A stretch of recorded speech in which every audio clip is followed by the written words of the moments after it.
Día 49. Finalizado el libro de Hechos de los Apóstoles, daremos inicio a la lectura de las epístolas contenidas en el Nuevo Testamento.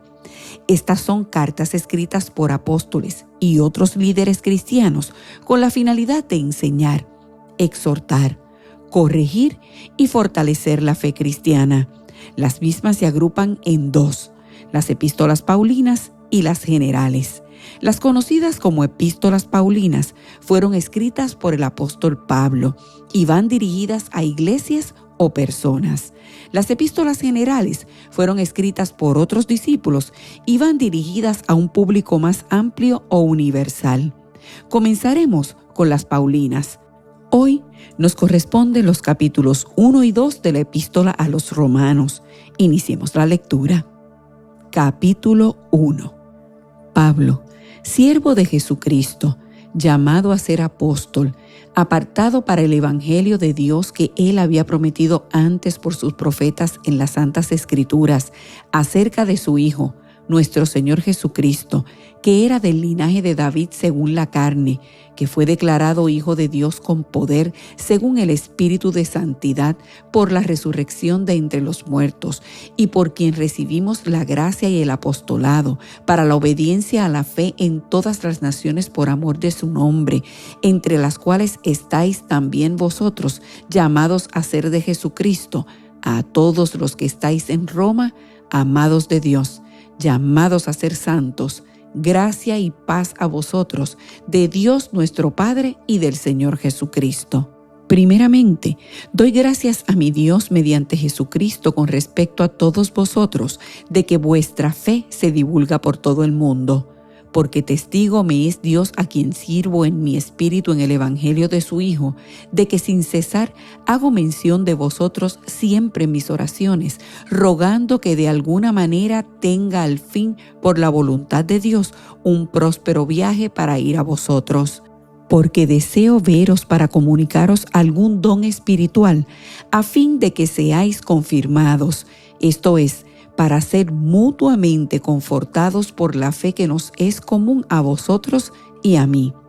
Pero no quiero, hermanos, que ignoréis que muchas veces me he propuesto ir a vosotros, pero hasta ahora he sido estorbado, para tener también entre vosotros algún fruto como entre los demás gentiles, a griegos y a no griegos, a sabios y a no sabios soy deudor.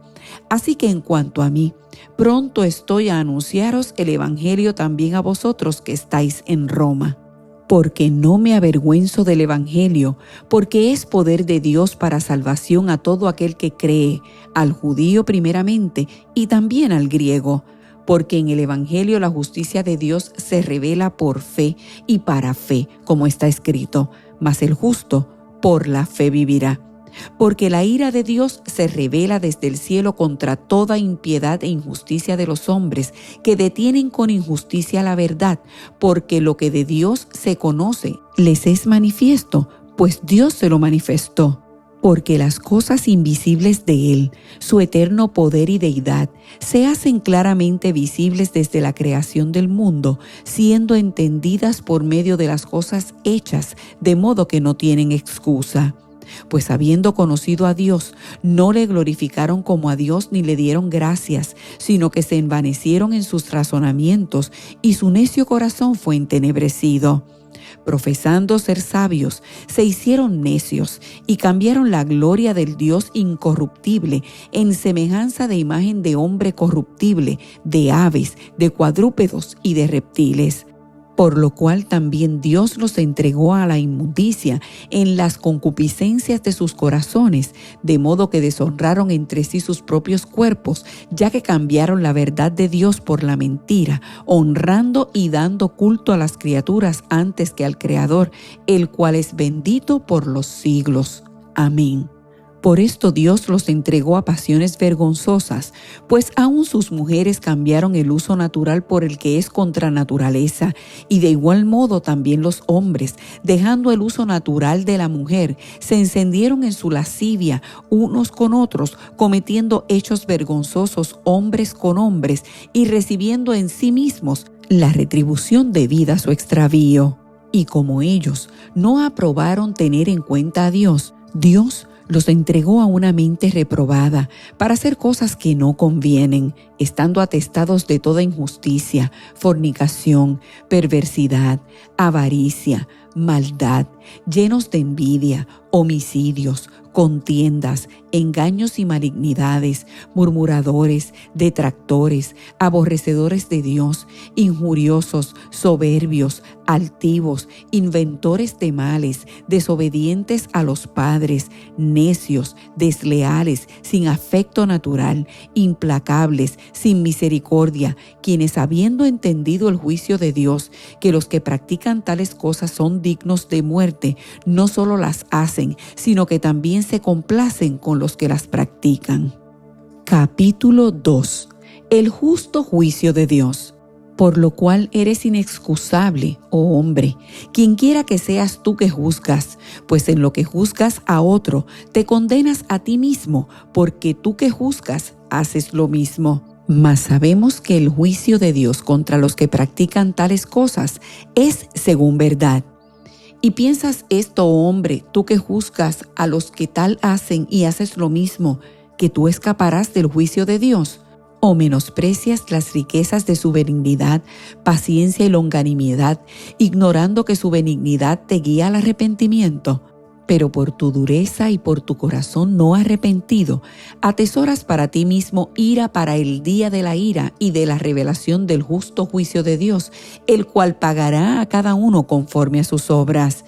Vida eterna a los que perseverando en bien hacer, buscan gloria y honra e inmortalidad, pero ira y enojo a los que son contenciosos y no obedecen a la verdad, sino que obedecen a la injusticia, tribulación y angustia sobre todo ser humano que hace lo malo, el judío primeramente y también el griego, pero gloria y honra y paz a todo el que hace lo bueno, al judío primeramente y también al griego, porque no hay acepción de personas para con Dios. Porque todos los que sin ley han pecado, sin ley también perecerán. Y todos los que bajo la ley han pecado, por la ley serán juzgados, porque no son los oidores de la ley los justos ante Dios, sino los hacedores de la ley serán justificados. Porque cuando los gentiles que no tienen ley hacen por naturaleza lo que es de la ley, estos, aunque no tengan ley, son ley para sí mismos, mostrando la obra de la ley escrita en sus corazones, dando testimonio su conciencia y acusándoles o defendiéndoles sus razonamientos en el día en que Dios juzgará por Jesucristo los secretos de los hombres conforme a mi evangelio.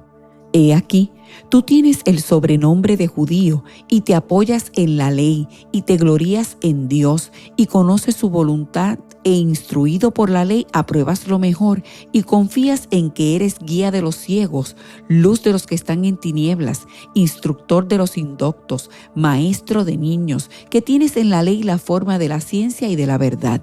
Tú pues, que enseñas a otro, ¿no te enseñas a ti mismo? Tú que predicas que no se ha de hurtar, hurtas. Tú que dices que no se ha de adulterar, adulteras. Tú que abominas de los ídolos, cometes sacrilegio. Tú que te jactas de la ley, con infracción de la ley deshonras a Dios. Porque como está escrito, el nombre de Dios es blasfemado entre los gentiles por causa de vosotros.